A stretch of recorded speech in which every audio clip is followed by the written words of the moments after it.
பெரிய பெரிய காடு தாண்டி, கடலை தாண்டி, மலையெல்லாம் தாண்டி தூரமா போறேன். யார் அழைப்பது யார் அழைப்பது யார் குரல் இது? காதருகினில் ஏன் ஒலிக்குது?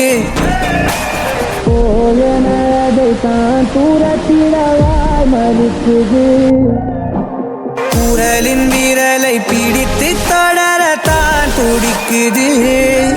உடலின் நரம்புகள் ஊஞ்சல் கயிறு ஆகும் மாறாரோ, உயிரை பரவசமாக்கி இசைக்கும்